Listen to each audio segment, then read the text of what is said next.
And hello, my name is Kevin.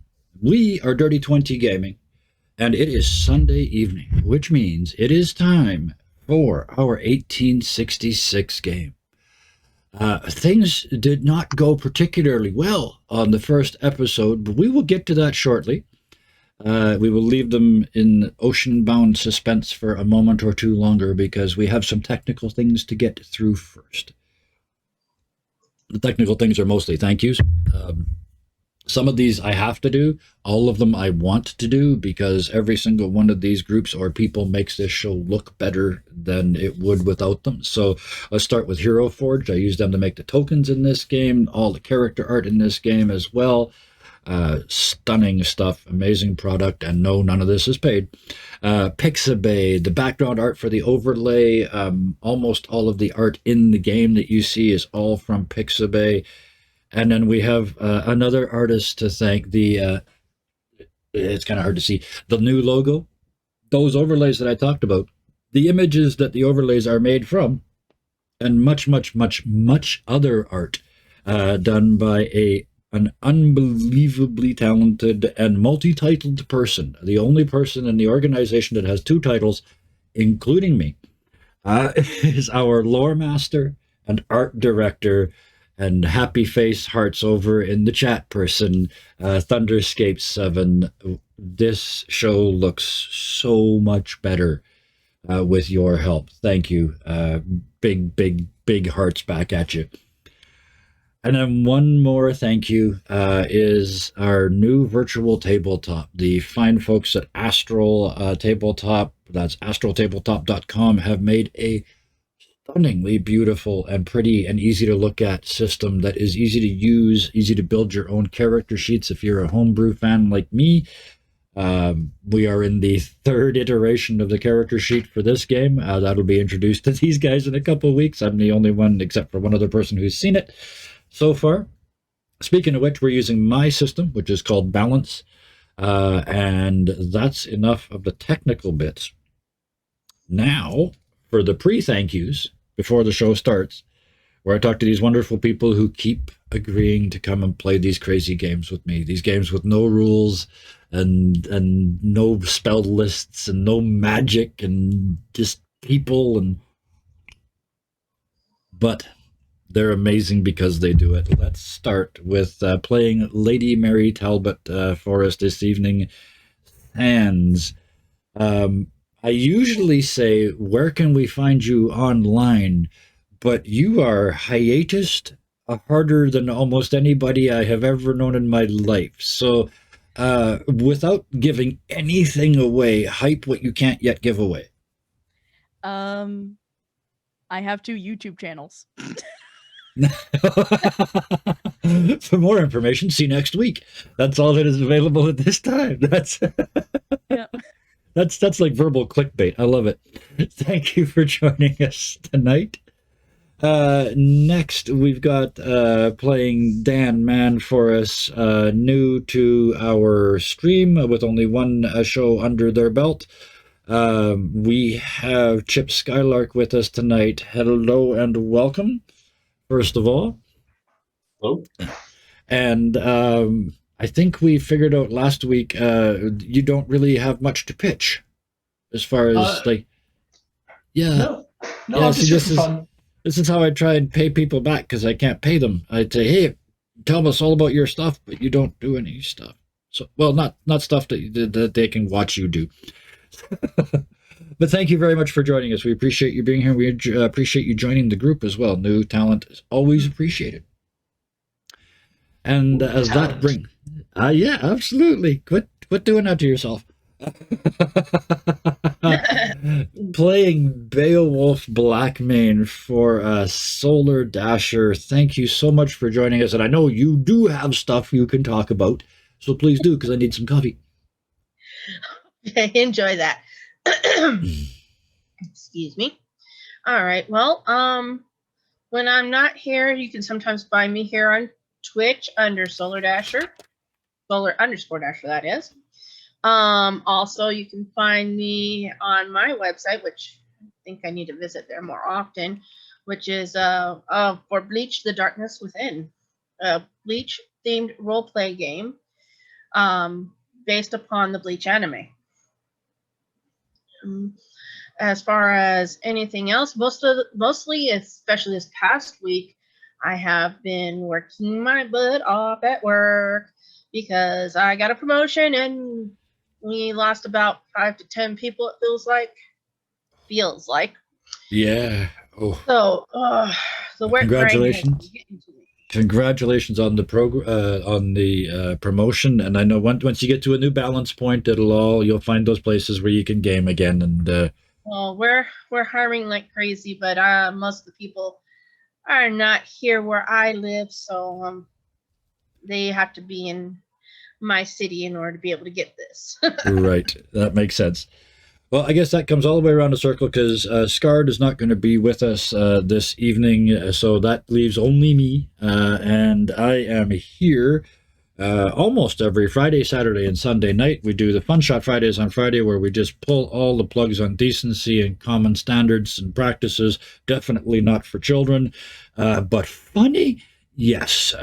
We do Grant Howitt one-shots rudely, and they are great fun.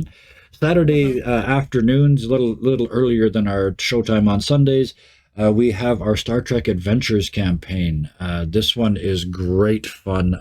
They're only one day into it so far. They have found themselves, how Star Trek, trapped on a planet in the neutral zone. You see, I almost went into radio voice there. And on Sundays, we come and do this. I also have a game on Wednesday nights, but that one is not streamed. It's kind of strange for me because they're doing a version of this same adventure that you guys are. But, yeah, I don't think I told any of you guys this. Yours is 10 weeks long. Theirs is 30 to 40. So, and weirdly enough, because of the way things worked out, you've already passed them. In one episode of yours, you passed 2 episodes of theirs. So, but... Anyway, that's all of that. Which you're the guinea pigs. Not anymore. You guys are now the following pigs. No, that doesn't work.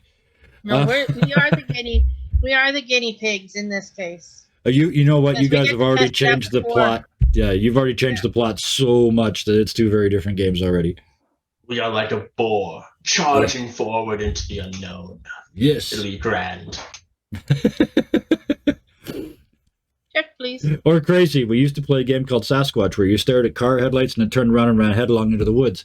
Whoever made it the furthest before they ran into a tree won. Yes, there was alcohol involved. A long time ago. Apparently. Explains the big flat spot right here. No.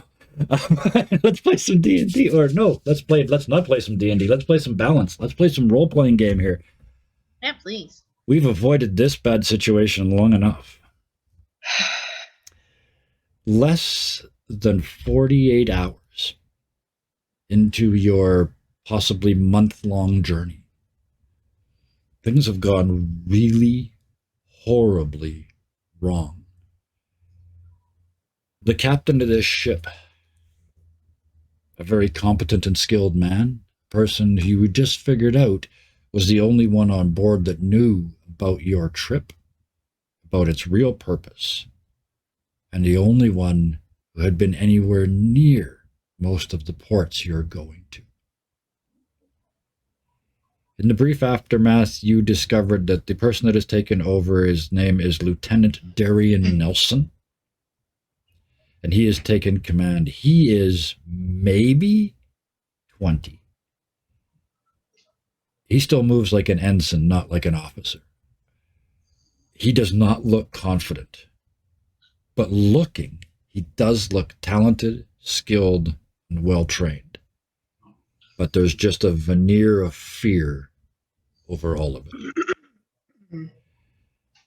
The steam cutter, your ship, which is actually called the Motive, nobody ever asked before, is thrashed. Her foremast is down in the water. The sails have been cut away, so it's not as bad as it was. But the rear 2 masts have been desailed, essentially, to keep it from flipping over. The sails themselves are ripped, ropes are cut. The only thing that is now moving this ship is steam power alone. least you go through the storm, but you're only making about 12 knots.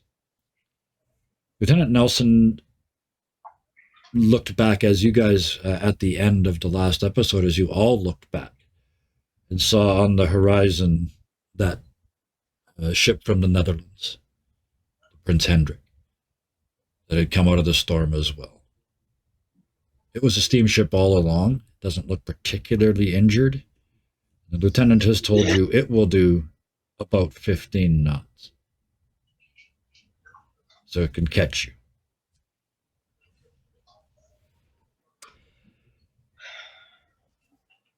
As if that wasn't bad enough, you turn around and Everett, who has requested rum and is pouring it on his many and varied wounds in an attempt to clean up the damage, stumbles. The ship's doctor catches him by the shoulders and says, "Very good, then off we go. Down here. Yes, very good, sir." And just down the stairs like taking a drunk home, and there is no resistance for Everett. He just goes almost boneless as he's walked down the stairs to his rooms. The fall from the rigging shattered him. He was standing on will alone. He's going to be... The doctor looks up at the new captain. The lieutenant says, I don't see him moving well for at least a week, sir.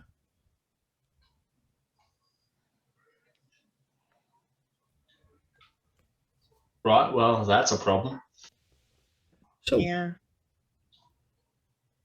three of you are standing, I'm assuming, on the rear deck with the lieutenant, having just seen the Prince Hendrik approaching in the distance. It is a gunship. It is an ironclad gunship. You have nothing bigger than small arms on this ship. They have hostile intent. We could be done in a second session, too. Okay. The lieutenant is doing his best, but you can see he's shaking. Now, Lieutenant, why in the world would those guys be after us? I wouldn't. And you see him gather himself. Captain Chandahar warned us of that this sort of thing might happen. We weren't expecting it to be from the Netherlands, and he gathers himself again. He's kind of wandering. At this time of year, ships going in this direction don't take a product with them to trade. We take gold instead. So if they think we're on a tea run for the first tea of the season, it may be a simple act of piracy. They may simply want the ship's chest. Do we have one? I mean, every ship has one, but... And he kind of looks at the three of you. As I understand it, our mission is not buying tea. Right, it is not. What is in our chest, then? And he looks around and grabs one of the seamen and waves them over, and they take the wheel.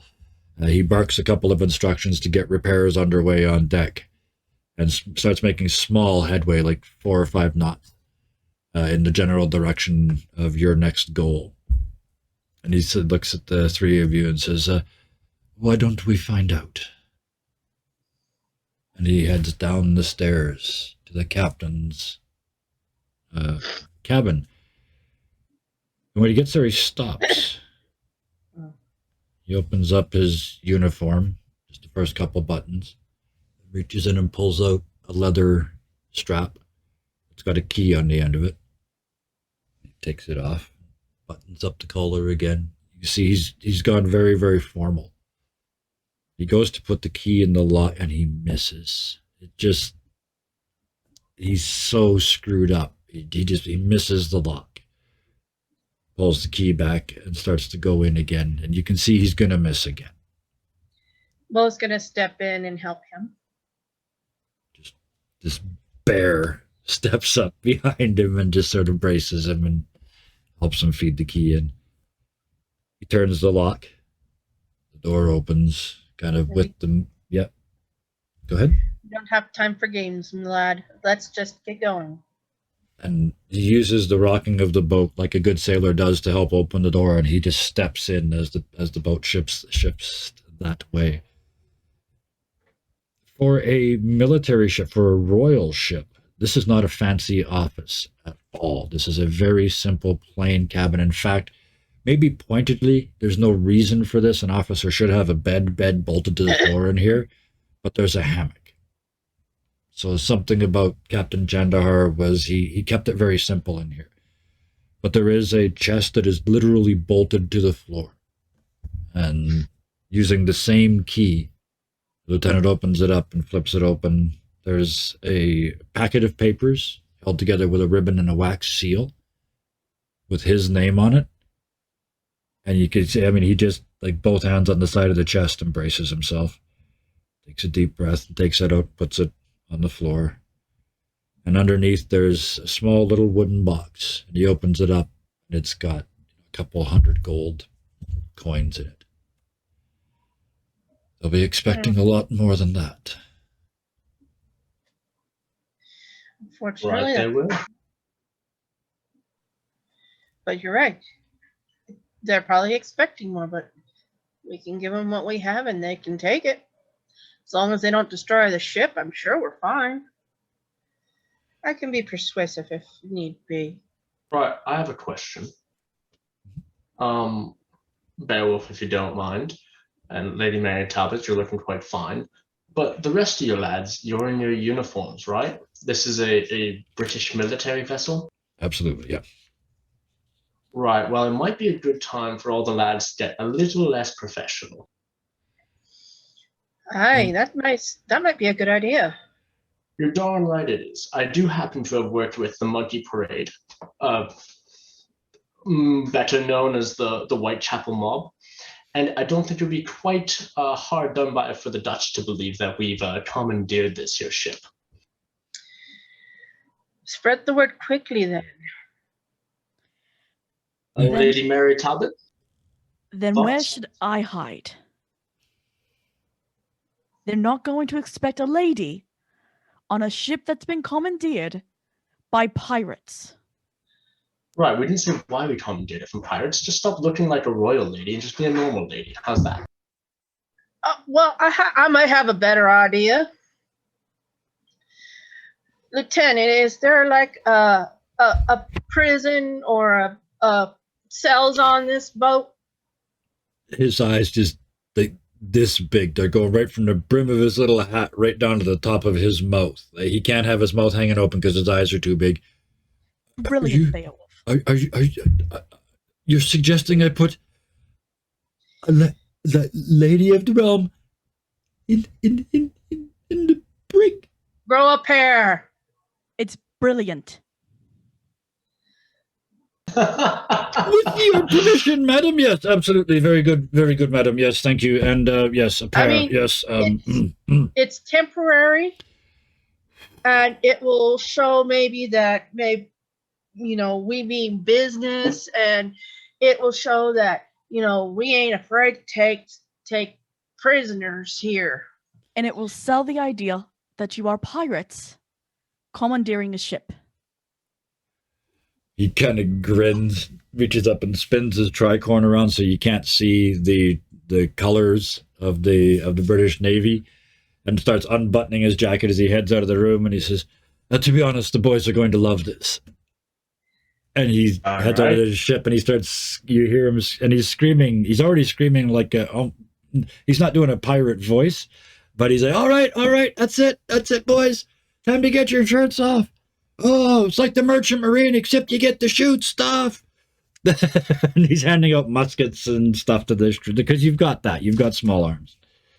So yes, he has bought into this plan entirely. Hello, Mercs. Welcome with the party of 11. You showed up just in time for these guys to try to lie to international privateers. Right, we are. Yes. And with that, this plan, they leave you to find. It's a small ship, so it's not difficult to find the brig. Unfortunately, the brig is This is funny because we used this word before the show. Ships don't have basements, but they kind of do. There's a bilge, and then there's where they put the medical bay, so that when there's shooting going on and stuff's going through the side of the boats, it doesn't shoot people in the medical bay. And then there's another little spot, and that's where there's a locked gate, and that is the brig. You are right underneath the bow of the ship in the triangle-y bit at the front. And yeah, as they walk you in there, close the door and lock it. Oh, As they step away. Oh, yeah. I was just going to say, before they step away, Mhm. I would like to make sure that one of the keys to the brig is given to Lady Mary Talbot for reasons. Very nice. Okay, so yeah, you've got a copy of the And I'm sure she can hide it well. She's a very nice lady. Don't. I mean, no disrespect in suggesting this, honesty, Lady Talbot, but it definitely is going to help this out. I'm going to go up on top and man the wheel, and have the rest of the crew do something else, including fix our broken ship. So if you two don't mind, I'll be on my way. Right, I'm going to find some rum to make sure I can handle those negotiations.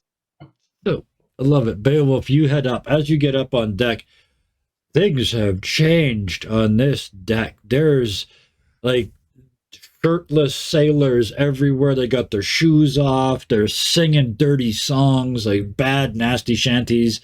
The flag is down. There's no flag on this ship, which is the real way you tell if it's a pirated ship. Who the hell runs up a flag that says, shoot me, I'm a bad guy? But it's really rude to fly under a false flag, so you just fly under no flag. Right. And the ship, because of the fact that they're not in their uniforms and the sheer joy of the fact, and plus this is a bunch of young people, and this lieutenant is very good at motivating them, they are pulling this ship to pieces, making it better. Like, they are getting stuff done. You step up to the helm and start to take control, and it's easy enough to do because you're just on steam power. So unlike a sailing ship, it's point and shoot right now. Meanwhile, Dan, what was your plan? Right, I'm going to go make sure that I've got a good jug of rum. Mm-hmm. Because I'm figuring what's going to be happening here is that Dutch ship is going to run up by us, and they're probably, if I'm assuming correctly, going to want to know what we are doing here.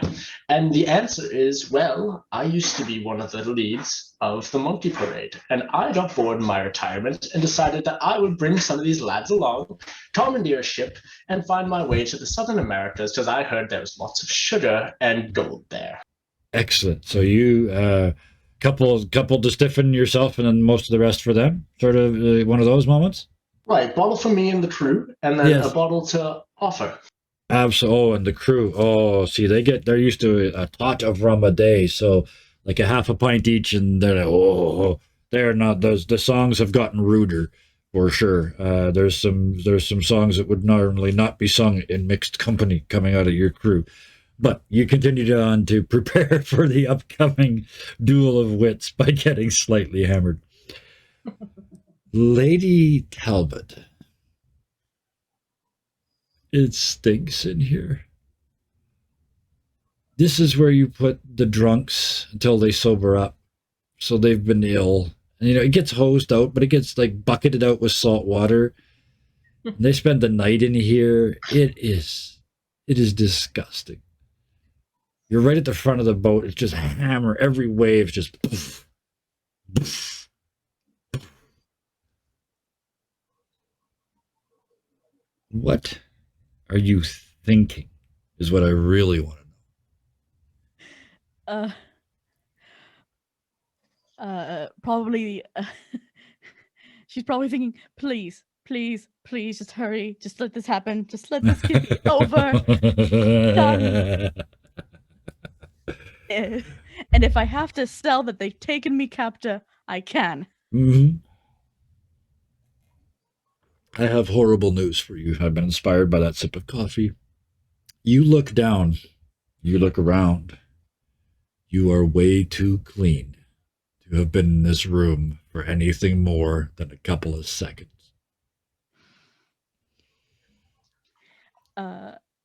she'll take off her jacket Hmm. and basically throw it onto one of the seats. Yeah. Take off her tie, Uh-huh. look a little bit more rough, take her hair down and shake it out so that she looks like, they may have roughed her up a bit. Just Absolutely, trying to yep. play it up. Yeah, your jacket now smells very much like this brig, but yes, it won't make a difference now, but it's going to make a difference when you leave. But yeah, it is unpleasant to hear. It is dark except for a little bit of light coming, creeping through the hatches out in the hallway, and there's nobody else that you can see at this point. She'll sit down and just try and listen and basically try and see when it happens so that she's ready to start hitting those bars and make it sell this. Absolutely. As you're listening, you hear them singing songs up on the decks. You can't hear the words, but they sound like they're having a great time. You hear the clinking and yelling of drinkings, like you hear the cadence. You know it's a drinking song because at the end they all go, hey! And so everybody has a drink, right? So yeah, they are having a grand old time just above your stinking cell. The other end of the ship and up in the air, Bo and Dan. Yeah. The other ship is approaching quite quickly. You're to help get the rest of the repairs done. The lieutenant has suggested to you. He's dropped back into lieutenant role to you, Bo, because you're at the wheel, sort of pretending to be the pirate captain. And he's dropped into that role, which is perfect because he can now yell instructions at the crew and it looks right because that's what he's supposed to be, right? He's supposed to be your lieutenant. And he makes quiet suggestions to you, and then when you nod, he yells them out as though they were your orders. He's very, very good at being a young officer. But he's got the boat only going about 8 or 9 knots. So at 15 knots, they're catching you quite quickly. I would like the two of you to make reason checks for me. First rolls of the night. We've only been playing for half an hour. Well, playing for 20 minutes. Give me reason versus 4, please.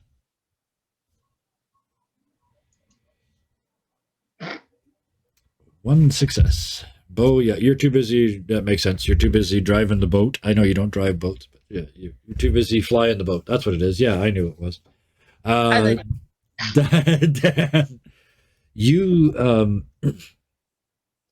you look back at the boat, which is now clearly closing the distance on you, and you see their sailors are, well, the exact opposite of your current crew. They are in full uniform, flared pants, little round hats with the ribbons, like the full late 1800s uniform.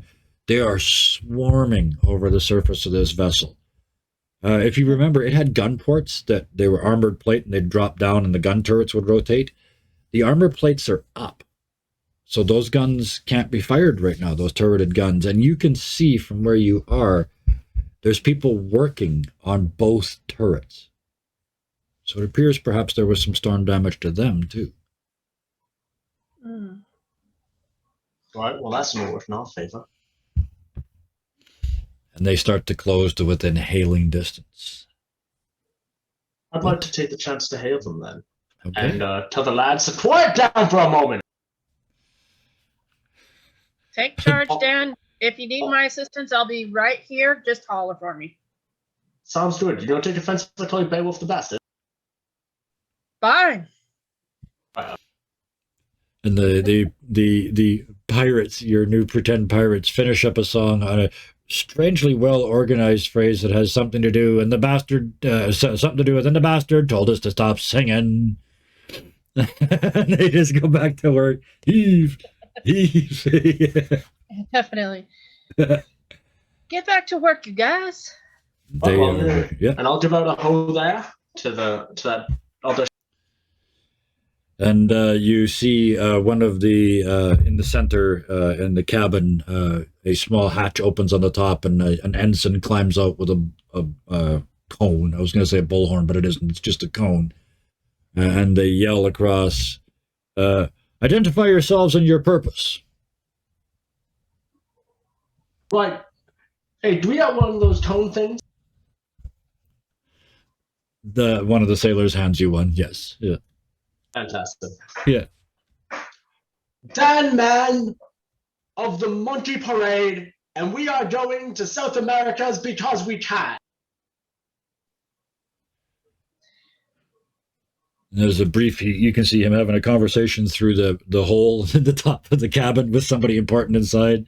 He puts the megaphone back up again. We'll be coming alongside to search you for illegal contraband. Only got rum, but come on over. It is a standard for anybody with any experience. This is a standard shakedown coming down, the standard shakedown line that they use. Pretty much. The ship begins to pull alongside, and you see again, the closer they get, the more obvious it is. The rear turret is actually off its ring. So it is, and there's 20 or 30 of them with pry bars trying to pop this multi-ton metal thing back onto its ring, and it's not going well.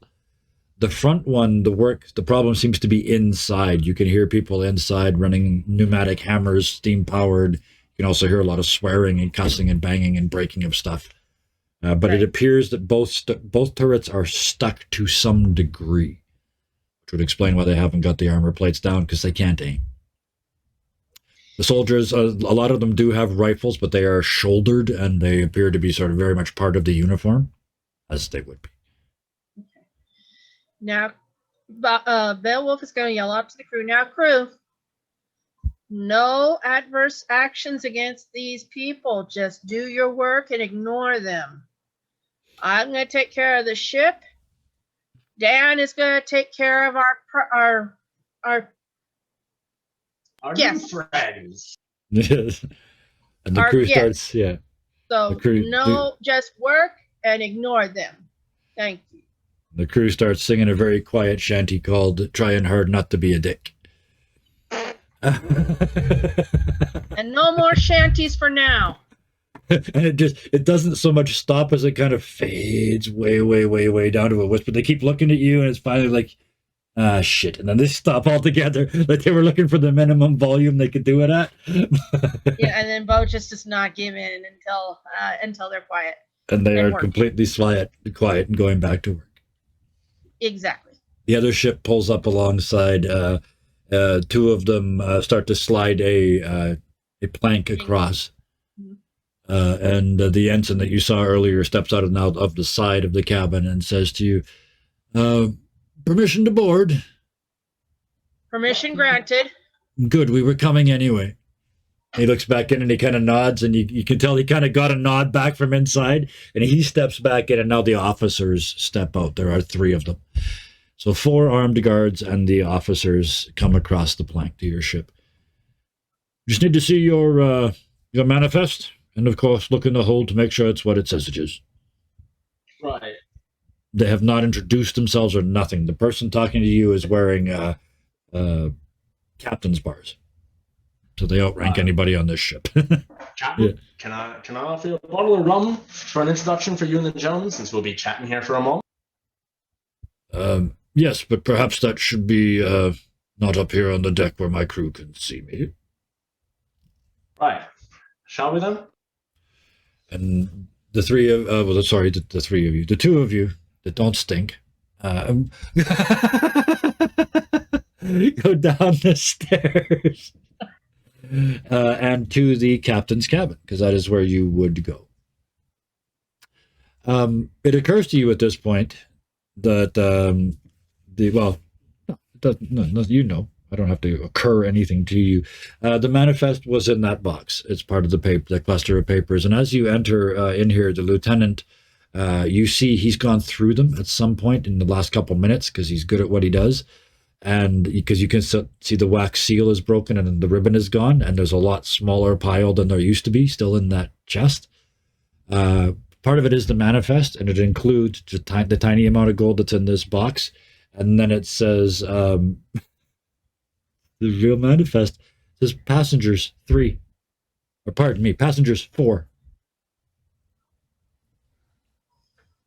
So, where are these passengers then? Right. Well, that was us. It says there's 4. Right. Well, one's in the brig. One's unconscious.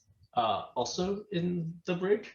The other one is Beowulf the Bastard here, and then myself, Dan the Punchman. Very well. Well, we're taking that. He points at the gold. Right. And A drink with you, right? oh yes, that's what it was. I knew there was something. Yes, and he has a. Yeah, you guys have a. You pour him a measure. To having your own ship. Safe travel to the South Americas. Clink, and he has a big drink out of that. He looks at you and Beowulf. So, Well, I'm still up at the top. I'm still upstairs. or you stay upstairs? Okay. In that case, he looks at you, Dan, and the lieutenant, and says, "So one of them's in the brig. Did they not follow along in the? I assume it was a mutiny." Right, not so much a mutiny. You understand here. I used to work for an organization in Britain for many years that wasn't quite legal. And I decided for my retirement, I wanted to go somewhere bloody warm. And so this was the best way I figured I could fund that retirement, is we got a hold of this little ship. I see. The real question, I guess, was, is it for sale? I mean, I was kind of hoping I could bum around in it till I, pass away or settle down. Not the ship, the prisoner. No, not for sale. She's just being a little feisty right now, a bit of a future lover spat, if you would. It's only I can get a very good price for slaves, especially saucy ones. No, I'm sorry, I don't. That's not quite what I'm in the mood for. I've done that for long enough, if you know what I mean. Well then, more rum. More rum for shit. There is one thing the British Navy does better than the Dutch Navy. Rum. The ship is garbage. Well, I mean, I didn't exactly have to pick of the litter now, did I? Yes, I guess they protected the decent ones. And he has a big drink. As he's getting drunker, he's getting more sort of nasty and belligerent about this. So that's, I guess that's it. I suppose so. Captain, is there anything else I can help you with before you carry on doing whatever the Dutch Navy has you folks doing and we carry on? There is one more thing. Put a cork in that and give it to me. Right. And he takes the bottle and takes his crew and turns around and leaves. So Beowulf, you see them come back up on deck. They go back across the plank. The plank is withdrawn. And the Prince Hendrik starts to sail away. But starts to sail away going south. The direction you're going. Not northeast where it needs to go if it was going home. Oh boy. And you see them come up to full power very quickly. There's no way you could keep up as it sails away. Were we planning on keeping up? Downstairs, Lady Talbot, it from where you are, it probably feels like it's been days. It's just that, there's nowhere to turn. Every time you move, it stirs it up. That one's, it's getting warm in here now. It's getting bad. But you can hear the singing stops. Conversation by megaphone starts. That stops. Then you can hear stuff down the hall. Like literally, it's a small boat. It's just down the other end of the hall, at the nice end of the boat at the back. And you hear that conversation. You hear a door slam. You hear people go up the stairs, and you hear the other steamboat, which is very loud, power away. Nobody even came and looked. She'll start banging on the bars and be like, if it's over, please let me out. This is hell. You have a key. They gave you a key before they put you in there. So you yell that, and then... Then she was like, "Oh, bloody hell!" Oh, I And know what she'll, it like- is. I know why you yelled. You realized you had a key, but it's in the outside pocket of that jacket. So you'd have... somebody come let me out, please. Right, well, I suppose I can come let her out if the Dutch are gone. There's Yep. two things I can't stand. It's people who are intolerant of other people's races. And the Dutch.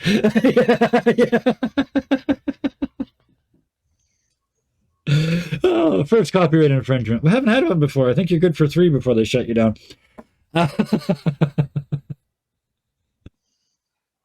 With that, Lady Mary, you are released. Dan, Lady Mary smells like illness and ass. It is bad.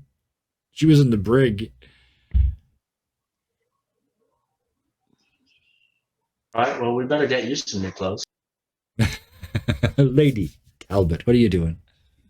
I'm going to march up the stairs, back to my room, and change. And Yeah. And the minute I come back up, the suit she was wearing, she's just like, "Nope." And off the side of the boat into the...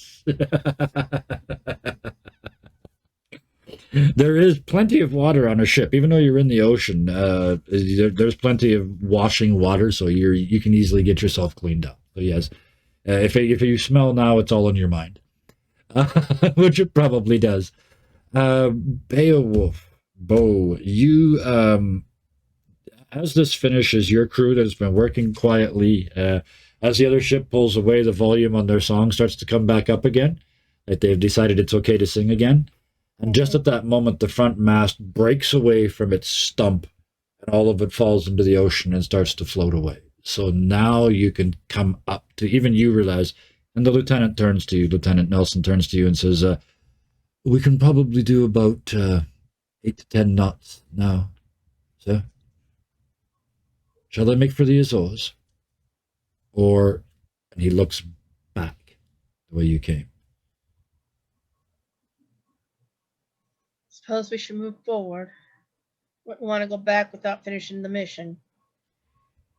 Speaking of the mission, I hid the paperwork, but I didn't get a chance to read it. What are we doing? Just a small little trip, that's all. Don't worry about it. Of course, sir. It's a need-to-know basis right now, and right now I of don't course. need to know just yet. Of I will course, sir, go I need ahead to- and continue taking a figurative lead. You just let me know what I need to do, and make sure the crew does what they're supposed to do, and all. And we'll just work that way, because it doesn't seem like you're going to be able to take full lead. I'll take figurative lead. You can just help me out. Very, very, very good, sir. Absolutely. I couldn't agree with that more.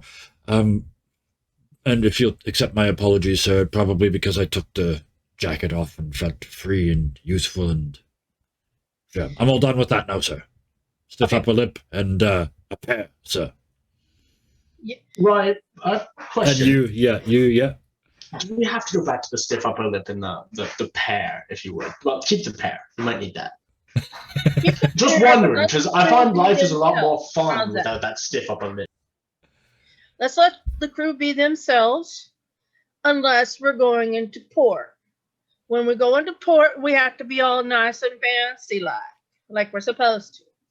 But while we're out here in the middle of freaking nowhere, in the middle of this lovely ocean, they can be what they like, as long as they don't go overboard. And I mean that figuratively and literally. And they take you at your word, and they actually take this opportunity to clean their uniforms and have a little fun and loosen up just a little bit. And it doesn't look quite so much like a military ship, other than the fact that it says HMSS Motive on the side or across the back. But other than that, Or wherever it's supposed to be. you've stolen it. Yes. With that, you continue to move south. Lady Talbot, was there anything you wanted to do? These other two had sort of an interaction with Lieutenant. I'm going to go up to the lieutenant and yeah, I'm gonna ask if she can read the plans. The things that were left for the captain, you mean? The notes? Yes, please. I If wanted you to would like, we can go speak in your office, I and I can explain to you. and there is like when you say your office, he freezes. Just, yes, yes, my office. Yes, I wanted to read those too, please. And gestures that you go first. You know where it is. You go downstairs. Yeah. You look through the two of you look through the notes. It's what you already know. That's the obvious bit. So you're being sent to Japan to investigate the murder of Arthur Wellesley's son, who was sent there as a consul and has been killed. There's the notes in there about the don't let them see the bone and the sinew. There's all the notes that you got from the library and from Lady Ada. The only other thing that is there is a note that says, do not allow under any circumstances the members to cause an international incident. That note is also there.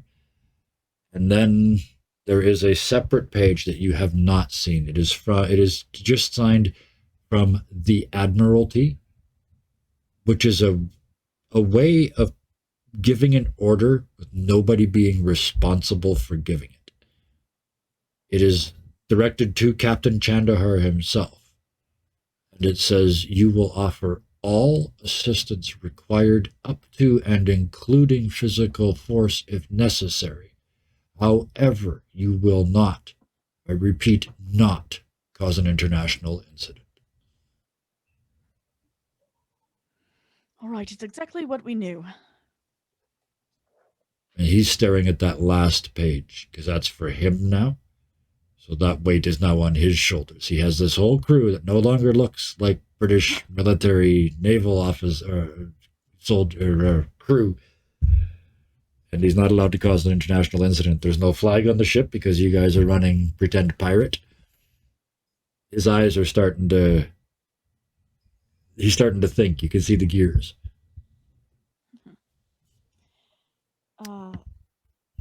So, Captain, how... Yes. I understand that you have not been to Japan since it's opened, correct? Let me show you this way. And he opens up an atlas in front of you. And what I'm going to do is show you, turn off the dynamic lighting on this map and pan out. And it's a hideous blue line because I didn't know any other way to do it at this point. I know there's a prettier way to do it, but I didn't. This atlas opens up that you guys should now be able to see in Astral of the world. And this is also relatively accurate to that time frame. If I remember, I think the date's on here somewhere. It's written in 1860 somewhere, so it's accurate to that time frame. And his finger moves around the map, and I'm going to just ping to show you the pattern. This is first the Azores, which is just in front of you there. The pings are quite fine on this, but you can see it. Then Cape Verde, Ascension Island, Cape Town, around the Cape of Good Horn. And you've heard like that it's called the Cape of Storms. It is the most violently vicious piece of ocean in the whole world, and he's just realized he's in charge of the boat that has to go around it now because the captain's gone. Then Mauritius in the Indian Ocean. Then Batavia. And then his hand goes all the way over to the side of the map and starts to come up the east coast of Asia. He says, then Manila and Edo. We have to stop that many times for coal, you understand? I do. What can you tell me about this place? I've never been further than, and his finger stops down here at Ascension.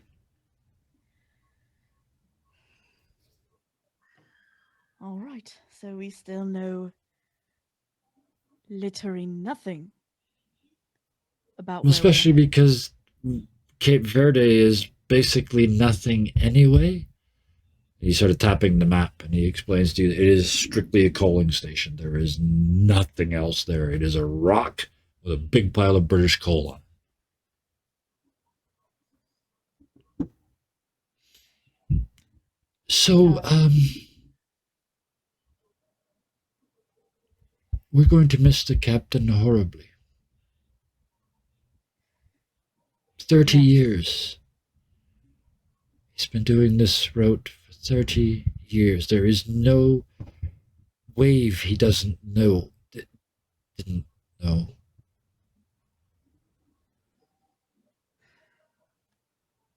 We still haven't buried him.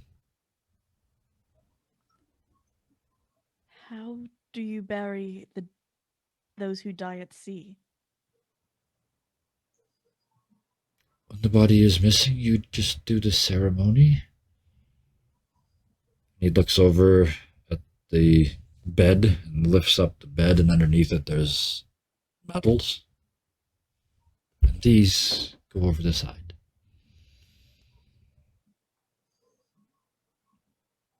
I believe out of respect for him, we should have the ceremony this evening. That would be traditional, thank you, yes.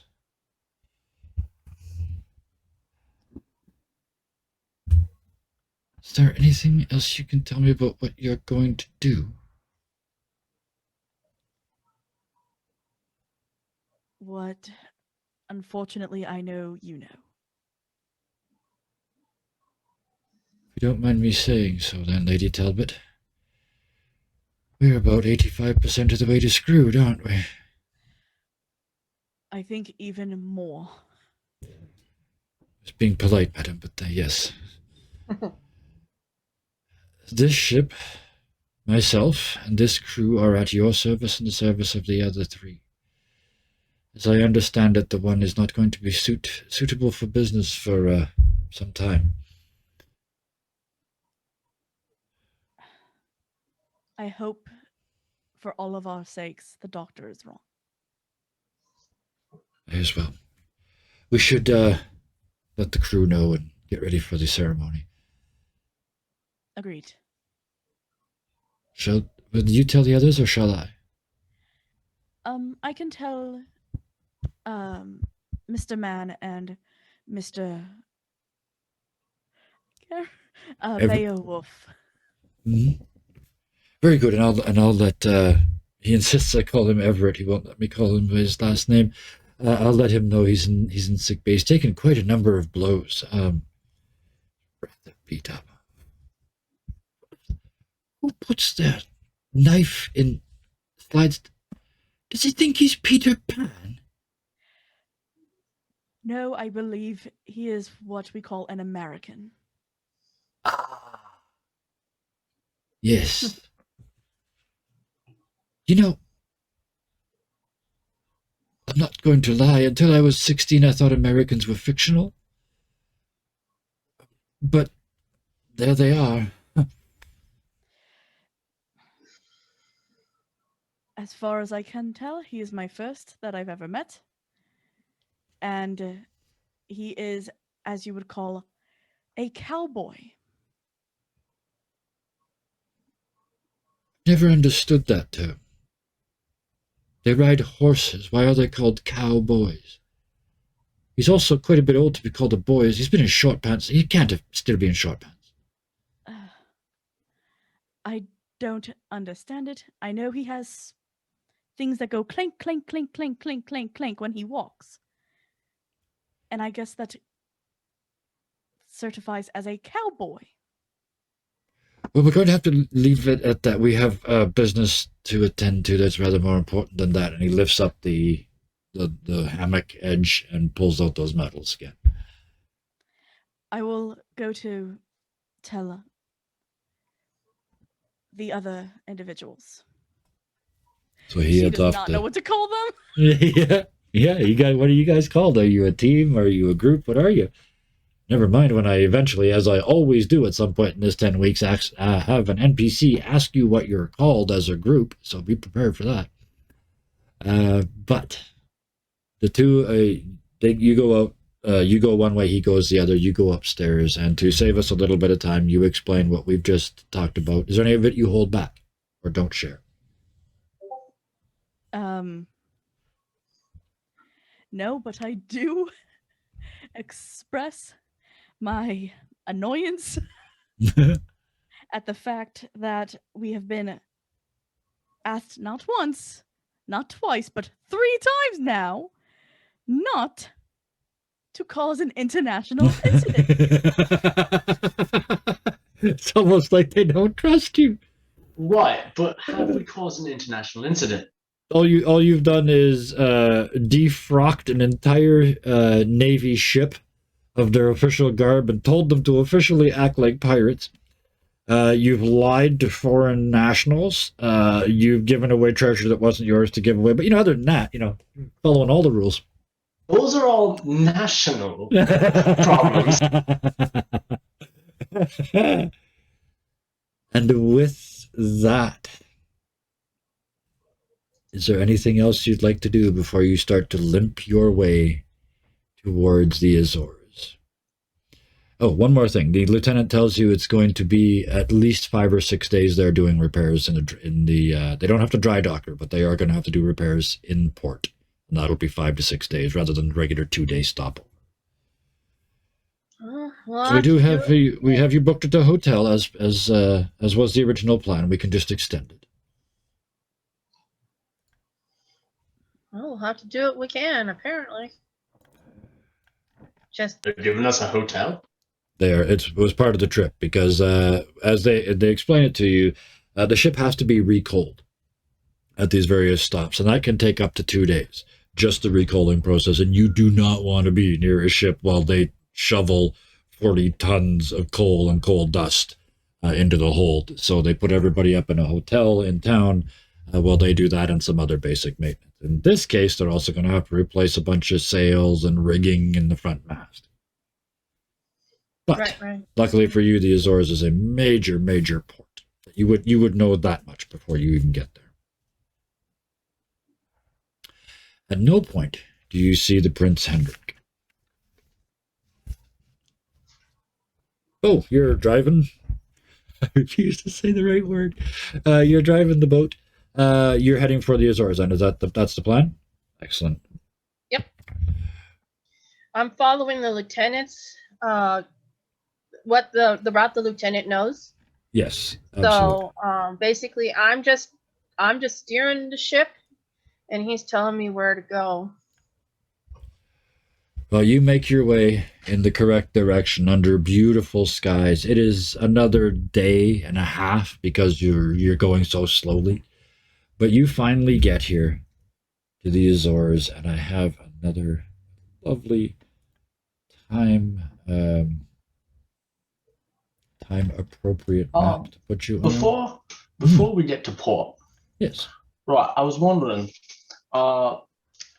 do we see then that Dutch ship? Is that Dutch ship in the port? As you cruise into port, you do not see it at all. In fact, on this one, I'm going to turn off the dynamic lighting. I want you to see the whole Right, I'd like to do my tie back up. thing.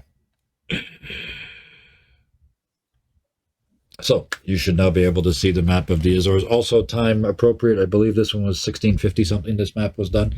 I was very lucky finding good art for this. The Azores or Azores, I don't know how you want to pronounce it. I'm going to go with Azores. This, as you pull into this port, it's got to be a shock for all of you. This is the most international place that I can imagine any of you having been. Even looking out the windows from sick bay, even Everett has not seen this. Given its location in the middle of the Atlantic Ocean, given the world of steam as it is, the need for recoaling and refueling and reprovisioning. The world comes together at the Azores. There are American ships in this harbor as you pull in. There are South American ships. You see the Brazilian flag, the Argentinian flag, strange vessels from even weirder places. You see the flag of Egypt and other Mediterranean nations. You see a number of ships that have come from the west coast of Africa and that region as well. It is, every language is being yelled at top volume at somebody, to somebody else who's clearly doing something wrong. There's just this cacophony of languages that you don't understand going on. These ships, all different styles, the smells coming off of their product. You smell spices and all wondrous kinds of things. As you pull in, the sailors back in their gear now, I assume they've gone back to proper military look for this? Right. Before you get we to were port? approaching the port, I would have them get dressed back up in Absolutely. their royal attire. Absolutely. So you guys cruise in as Her Majesty's steamship Motive. As such, when you come into the harbor, every other British ship in the harbor fires an empty cannon. Just a boom, boom, boom as you come in. The lieutenant looks at you and says, "It is customary to respond, sir." Respond as you would normal. "One empty!" And there's a fire back. The flag is back up. The British flag is back up. So you're back on your official mission, essentially, is what's the case here. As you come to your dock, which is a primary central dock, you can see the British have a lock on this particular island. You can see it's a series of islands and a series of ports. The one you're in is primarily British. Even so, it's extremely international, primarily British in nature. There's a very large porticoed hotel visible on the horizon in this town that is otherwise very sort of red roofs and white walls. You'll all be staying up at the casa.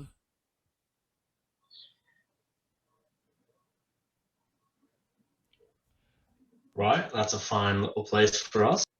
I'll have the crew bring your gear, and yes, I'm sure we have a chair. We can wheel the other one up and get him set up in his room. All right, I got him. Fair enough. So you guys head into this port city.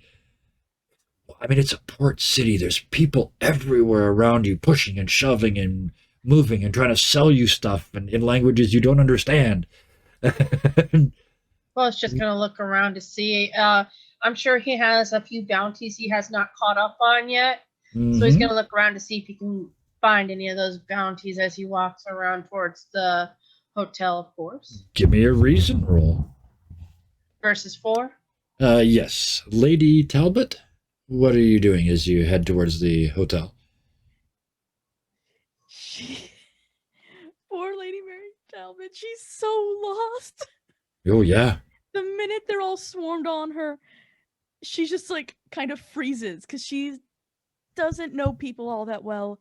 Mm-hmm. She doesn't know where she is. Yes. She's never even left England. Yes. So You she's just realize that being a frozen. lady means nothing here. Except to the few British. and she's She's just kind of frozen. She's like deer in the frozen. headlights. Yeah. Give me an intuition check.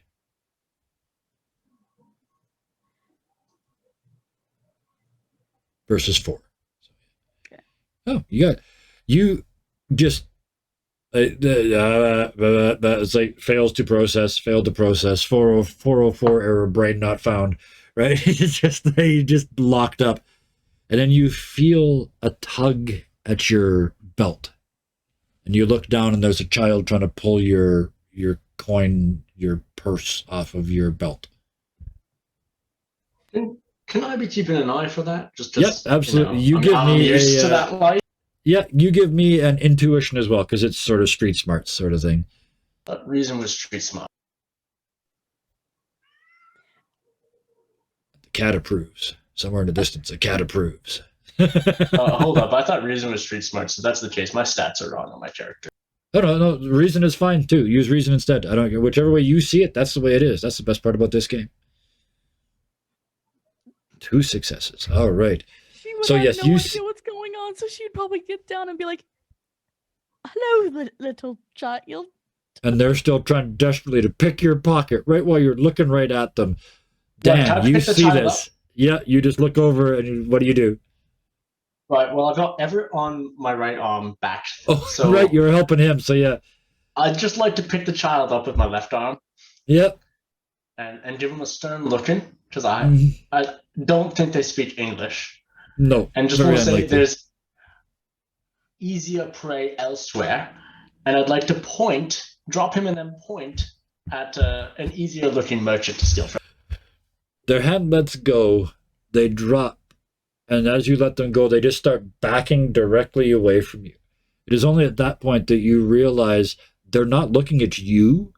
They heard you, but they're looking at Everett. And as you sort of look over at him, he's reached up and his hand has landed on that small sword, and he put about 3 inches of it out of the sheath, and he's looking at the kid like he wants to feed on him for lunch. Everett, Both gonna chill. smack Everett in the back of the head.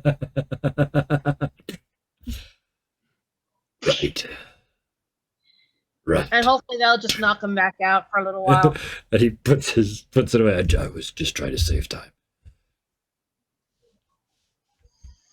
And you continue Right, well, forward. I think we need to get Everett and the lady to the hotel sooner rather than later, eh? Dan, you right. got 2 I think successes. So. As you start to move again, you notice it's a thing that you've done. You've seen it done over and over again. Your group just got handed off from one watcher to another. You hadn't really noticed the first one, but you saw somebody look at somebody who they shouldn't have known and go, eh, and that somebody turned and started to walk. It's like an urchin nodded at somebody that, like a business person that they had no right to know, and then that business person started to turn and walk. You've seen this before. You're being watched. How far away is that business person? That one is between you and the hotel. Sort of 20, Right, 30 can I meters. walk up to him? Absolutely. They're right on the street. Yeah. Because he looks like a business person, right? Yeah. I'm Trader. gonna stay with Lady Talbot. Right there, lad. How's it going today? Did you leave Everett with Beowulf and the lady, or did you Nope, take him with you? he's on You my got him back. with you? Okay. So yeah. Every time you take a step here. That's just the ribs forget. Yeah. So yes, you walk right up to this fellow. Hello?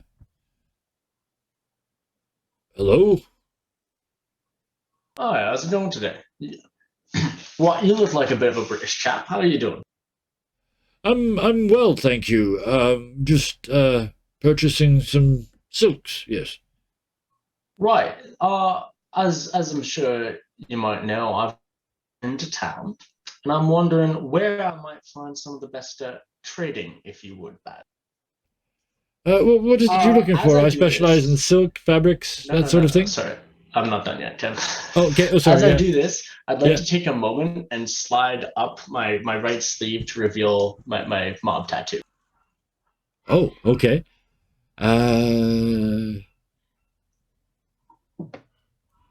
You're not expecting 20%, are you? I'm not expecting any trouble. Oh, none. As you say, sir.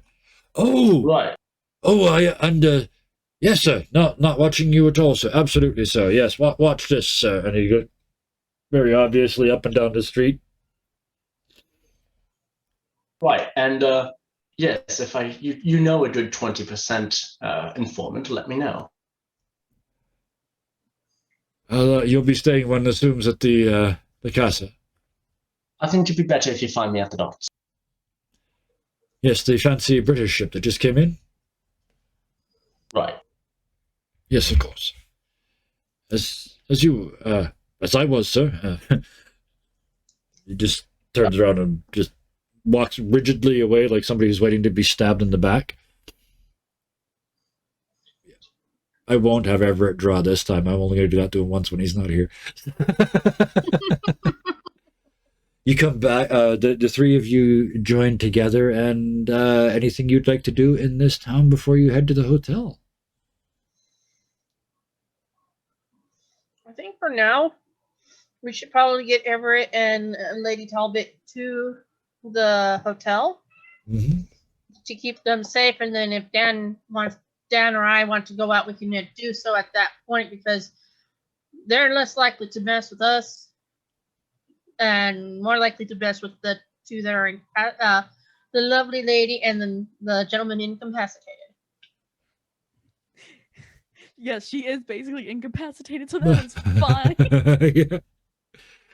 So you, excuse me, you get to the hotel, and you have each been booked your own room, and they are fine rooms. This is the British government. Remember, you are on Her Majesty's service. So you got the good room, sort of overlooking the port.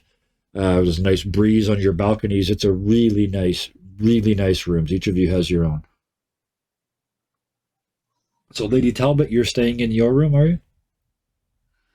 Or what are you doing at the hotel? There's a bar, there's, restaurants, all the stuff. She's after everything's gone on, she's gonna go down to the bar. Mm-hmm. Absolutely.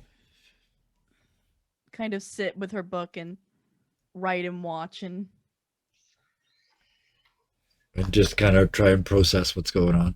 try Absolutely. and understand where she's at. Okay. Upstairs, every step of the way. How do you do this when both knees hurt? Up the stairs and off to his room. They drag Everett. Bo and Dan, what are you doing? All right. Well, once Bo gets settled in his room and make sure that Everett's sleepy by force if necessary. He is at least pretending to sleep when you leave. He's actually figuring, because I don't think I gave him any type of a weapon as of yet. But because of the trouble that they seem to have come across, he's thinking he should get a sidearm, a little gun. Absolutely. Yep. That's easy enough. He can hide under his coat, Easy enough. The nice thing with hotels in this day and age is room service included everything. So you simply ring the bell in your room, a bellhop runs up and you say, I need a pistol, and they go and get one and add it onto your bill. So yes, absolutely. One of them can be delivered to your room if you wish. Excellent. And then basically he's going to make sure that they include instructions like how to clean the gun and plenty and some ammunition amount of ammo. Absolutely. Yep. Because you he knows how to clean a gun, but he's more like shotguns rather than pistols. Absolutely. And this comes with a nice little shoulder holster as well. So excellent. Perfect. Of course, he's not going to use it, but it's good to have it just in case. It's good to have. Were the two of you or either of you on a mission to do anything? Well, I would like to make sure I've got some golden hand in case that gentleman does come back with 20% goods. Oh, absolutely. And, yeah. But for the meantime, since I'm assuming I'll run into him on the morrow, I'm just going to take bodyguard duty. Okay. So you're going to stay with Everett specifically, or just Lady Talbot, because she's in more of a public area right now. Right. So down in the If that's okay, lady. Okay. That she's not gonna care. Perfect. To be honest, Bo isn't going to stray too far either. Once he gets the gun, he's probably going to go down and find some food and light drink. He's not much of a drinker, but he'll probably have a drink just to celebrate that they've made it this far. Perfect. So the three of you are sitting in there guarding and drinking as necessary and as required by your individual psyches and states of mind.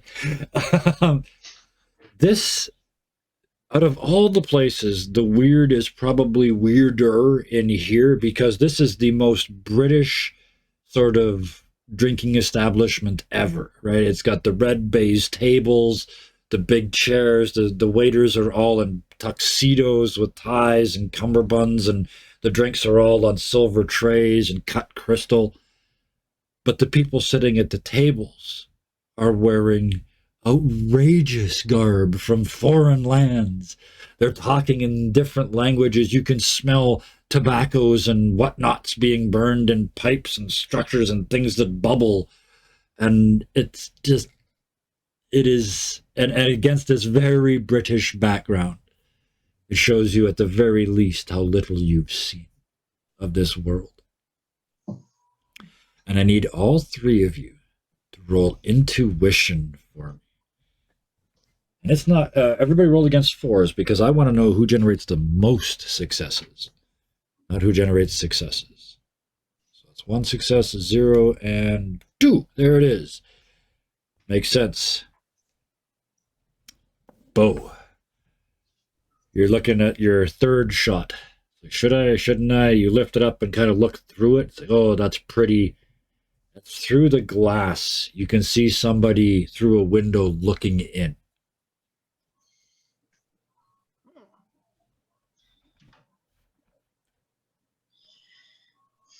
Looking directly at you and your people. All They right. So look- what he's going to do then is he's going to down the shot. He's just going to do this. Yep. Set it down. Look at Dan and just nod at him as if Mhm. saying, keep an eye on Lady Talbot. Yep. He's going to gently stand up and walk towards the person looking at them. You know, as if he has to go outside and all that stuff, you know, wherever he has to go, he's going to go. Absolutely. I just put in your handouts an image of the person that you see outside skulking up the street, looking in the window.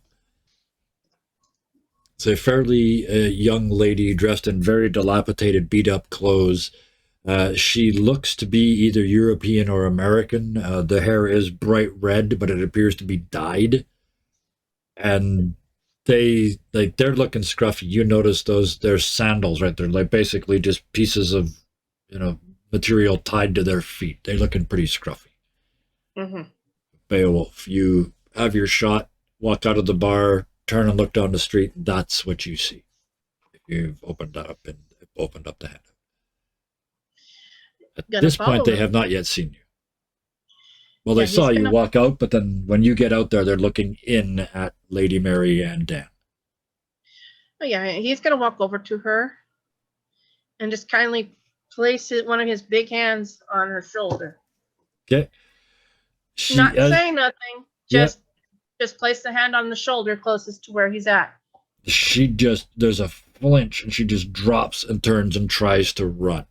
You're going to try and hold her? Yep. Okay. Give me a power versus 4. She's going to try and sneak out of here with her grace. Oops, I just rolled, but only I can see it. Only me and one other player can see it. That's the camera. So Let me I'll try roll it again again. over here. There it goes. Dang. Woo! That was a better 2 success than successes, before. yeah.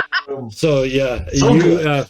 perfect. You they got 2 successes as well, but you had the advantage. So you sort of drop their hand on their shoulder. They turn run out of the jacket. Do that thing where you just drop your arms back and sort of Naruto run right out of your own jacket. Right. But you are a bounty hunter. You've seen this crap before, and so you just reach out and grab the ponytail. And they stop, because you do. When somebody grabs your, I used to have really long hair. I know you can't. There's none there now, but it Oh, used yeah. to go all the way down there. And yeah, if somebody grabs your ponytail, you stop running away, and they just shit. I was. I'm here, my little darling. Oh, I hate He that. grabs her like you would grab a date now. Oh, we're doing it this way. Okay. Oh, Be kind and don't move. okay. Don't hurt me. I'm a I'm not going to reporter. hurt you. How about I take you up to my room and we can talk about what's going on, young lady? I'd rather stay in public. I ain't gonna hurt you. I just met you. I ain't that kind of man either. Not like I got much of a Fine. choice.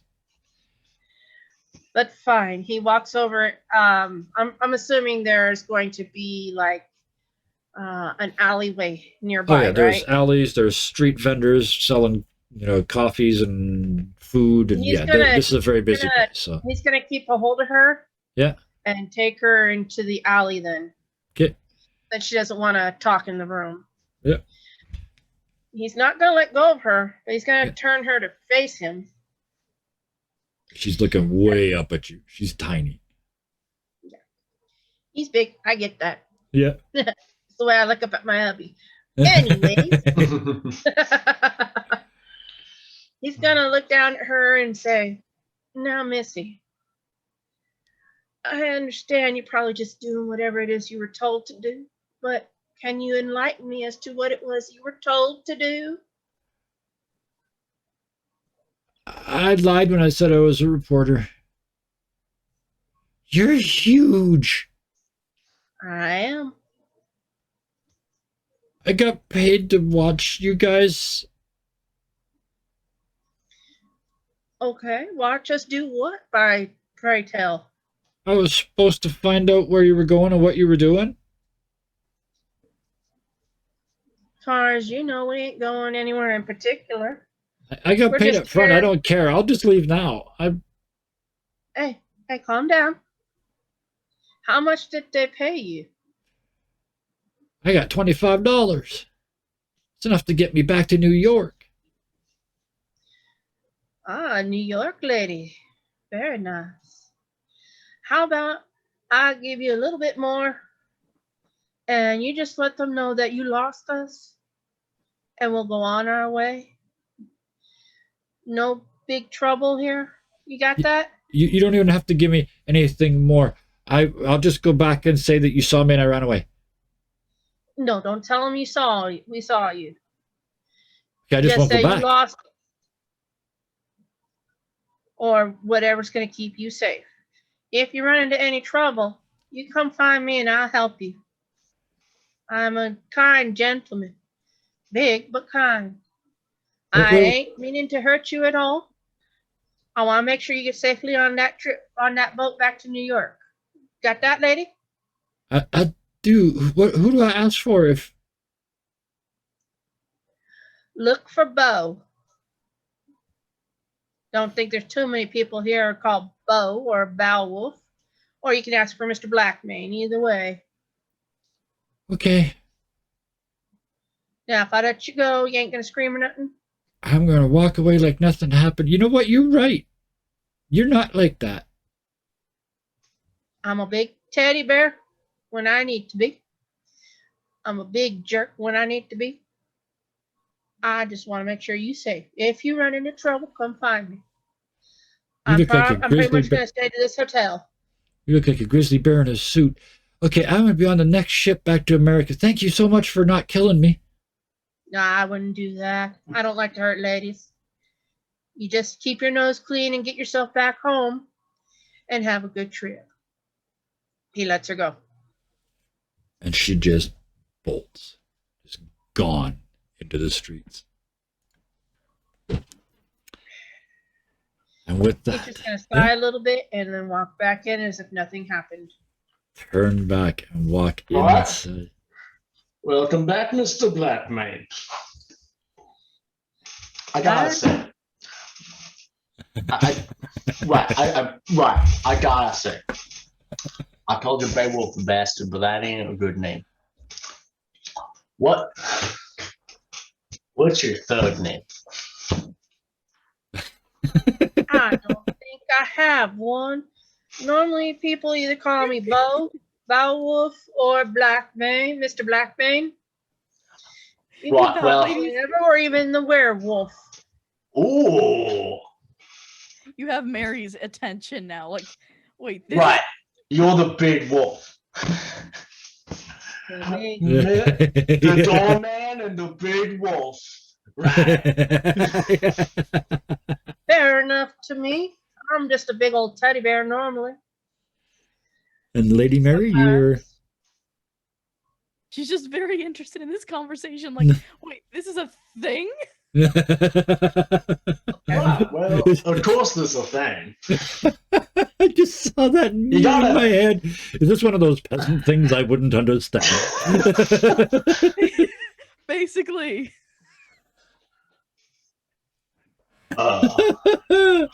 Right. Lady Mary. What's your third name? Thug name?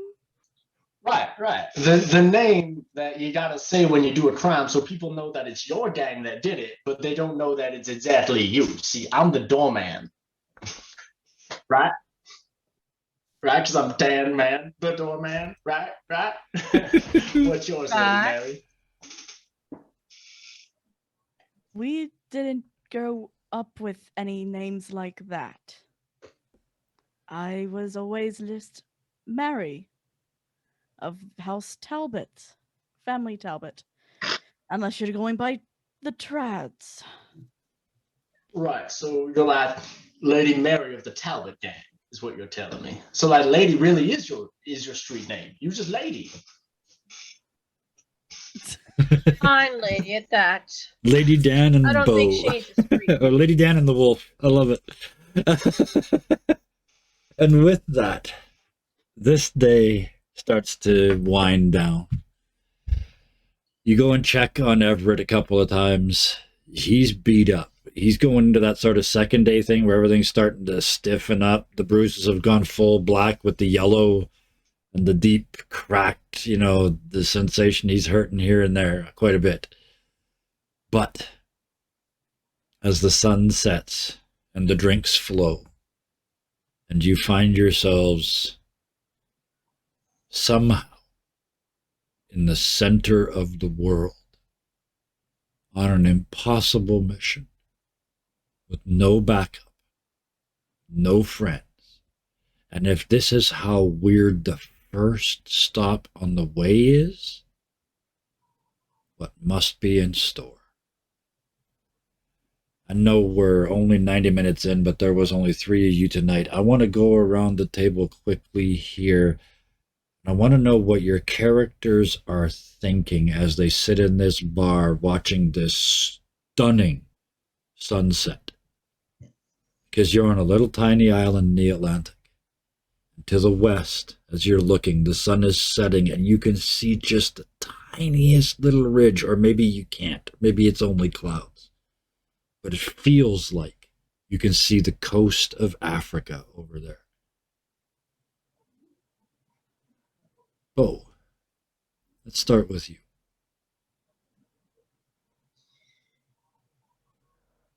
Well, he's probably going to have one more drink.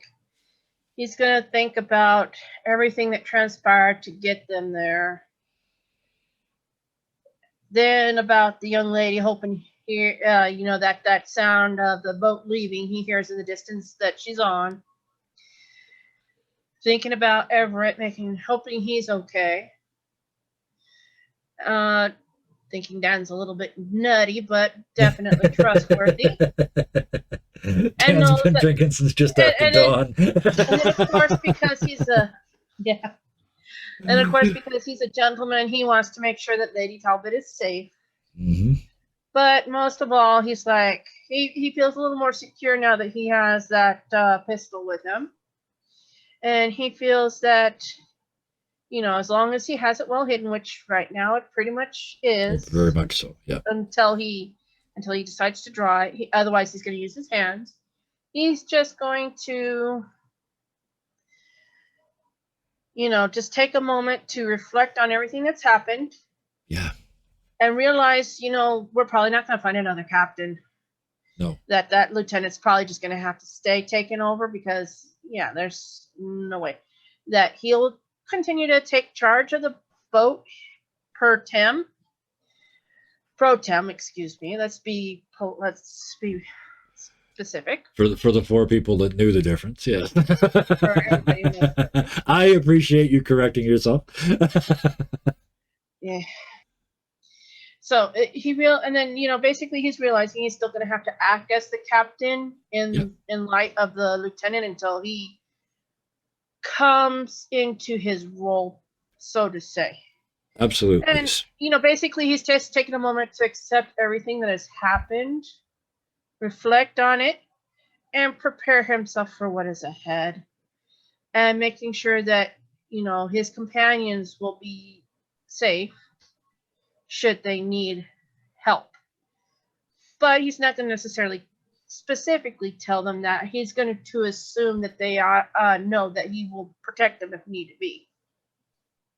The camera comes off Bo's face up behind them and looks down at the table and the other two. And it pauses for a moment, and it swings down onto Dan's face. As impaired as Dan is at this moment, there's that moment, that sunset moment of clarity where you realize where you are and where you're from. What is Dan's thought process like at that point? I think Dan's having a lot of, I know Dan's having a lot of holy crap moments. It's one of those ones where he thought he left England going, I got a handle of all this stuff. I know my way around people. I know my way around, violent situations. And he wasn't prepared for this. But at the end of the day, he's sitting in some gorgeous place with a beautiful sunset, just going, damn, it's so much better to die out here than to die on the streets of London somewhere, like I thought I would. As you have that thought, you realize you haven't seen a sunset in months until you got on this boat the last couple days. Before that, you were in London. There aren't any. There are no sunsets there. There hasn't been all summer. Which brings us around to Lady Mary Talbot, wearing the Talbot blues, a new outfit, but the Talbot blues. Hair done again, I'm assuming? Yep. Tie back on, full the proper regalia ensemble in place. Cleaned for the 27th time since you've been on land. Yeah. You look at... I just want, as the camera scans across you, I just want to paint this picture for you, because sitting at your table is this huge beast of a man who looks as much beast as man. And then the other one who looks dangerous in a completely different way. And little old Lady Mary Talbot. The other one upstairs might even be even tougher than both of these, and he's so busted up he can hardly stand. And little Mary Talbot. She takes a moment and looks down at her book, which is kind of the representation of everything she knows and everything she thought she knew about the world, and looks out, and the thought is, there's so much more out here than I ever thought there was in London. And that's kind of where she's at, is this realization that, London isn't where the world stops. The world is so much bigger. And you scan around this bar again, this very most British of bars. Not even a bar, it's a nice restaurant almost, like a lounge. And as the sun finishes going behind the horizon, in that sudden way it does on the ocean because it's a flat horizon, and the staff move around and start to light the little candles on the tables, and the volume of all the conversations drop around you. You look down and you can see steam works and steam engines on the docks working on your ship amongst some others. They're loading coal. You can see in the dark, in the lights, the arc lights from the construction site, you can see the coal dust drifting over the ship. Some of the poor crew out there with brooms trying to keep up. This is the first stop. Especially Lady Mary, you've seen the map.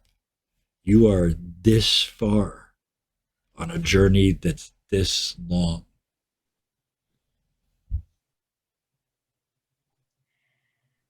with a groan through the floorboards from upstairs, we will drop a curtain on tonight's show. Whew, that got serious in a hurry. Yes, sir. For anybody who hasn't seen us before, this is pretty typical. We start off kind of light and funny, and then it gets a little more serious towards the end. But thank you all of you, so much for this. It's been a while since we did a serious one, and I missed them. So thank you. Speaking of thank yous, let's go around this room again. I'll do it in the reverse order this time. Playing Beowulf for us tonight. This character's getting deep, Solar. I love it. And I still want to see the scene where Bo has to process the death of the captain and what that means. We could probably do that next week. Yeah, there'll be time. You guys are here for another 5 days on this island, and you weren't supposed to. You were only supposed to be here for 2, so yeah, we got all kinds of goodies to get to. But thank you so much. And you guys can find all these wonderful people. We won't go through all the blurb again, but you can find us all over at the Discord that is now over in chat. So thank you so much, Solar, for coming along and bringing this wonderful character. Thank you you're very welcome. Thank you to Chip for bringing Dan Mann tonight. I like a character, or I like a player that can play a character as a drunk. I appreciate that as a skill. So thank you. That was great. It's not easy to do because all the limits are gone when you're that level of drunk, right? When you're at that, there's always something I wanted to tell you. When you're at that moment, it's I figure if I'm facing down the Dutch Navy, there's no freaking way he's sober. Yeah. Oh yeah. After that, you bet. You need some reaction drinks. Absolutely. But thank you so much for bringing this interesting character to us. I get the impression they're a little different than most of what you've played before, and having not known what you played before, it was very cool to see you playing this. Thank you. And Sans, Lady Mary Talbot. Oh, fish out of water. What other phrase do we need here? Out of her depth. All of these wonderful things. She's just already so far behind the 8 ball, behind the curve. We could go on for hours, but I won't. Thank you so much for bringing this terrified personage on this journey. Of all the people that I wanted to see experience the dirty, gritty, crawly world of international trade and finance, it was this lady who eats off a silver tray, right? So thank you so much for bringing that character to us. And I'm done waiting. By next week, you must have the announcement prepared. It's actually prepared now. Oh, would you like to announce now? Yeah. Okay, do it. So, my husband and I, Kyle, we are starting 2 new channels called Tangor Productions and Tangor Productions on Location. Tangor Productions is strictly scripted, so short films, web series, behind the scenes, all the stuff that I've been working on writing is over there, and all the travel related stuff that we do, haunts and theme parks, is over on Tangor Productions on Location, and we'll have a video up tomorrow. Oh, spectacular. I love it. Spectacular. And again, make sure that you put that in the shameless self-promotion over in the Discord so everybody can find it. Yeah. That is what that spot is for. It is why it's called shameless self-promotion. I don't want anybody to say, oh, I didn't want to be pushy. It's shameless self-promotion. Please use it. I do. I mean, it's mine. I'd use it all the time to shamelessly promote all this stuff. Yeah. He did finished the other the day, I video know that. while we were on stream, and I get the text, and he's like, "You can announce it now." Awesome. I love it. I love being the location of the premiere announcements. Thank you so much. And that leaves me. You can find out all about me over at the Discord and see us here Friday, Saturday, and Sunday. Different group of people every night, different games every night. In fact, a different game every Friday for the fun shots. Until then, enjoy the cat. The dog has got to be. Can you imagine how angry the dog is? And I was like, yeah, great. They sent me away. You're allowed to go up there and headbutt them. Great. Double standard. I call double standard on behalf of the dog. Yeah, He wanted attention. I think he wants to go outside, so. Okay, well then I'll get through the last two thank yous quick. Lanny, you jumped the gun. Lanny, sorry, you jumped the gun tonight. That's why I called you by your wrong name, because you jumped the gun. I'm not done yet. There's still two more thank yous. I have to thank all the people in chat, including Lanny, whose name I will now pronounce correctly. And I need to thank all the future people watching on YouTube next week. Now it's time. Every week the same. Until next time, please be nice to each other. Good night.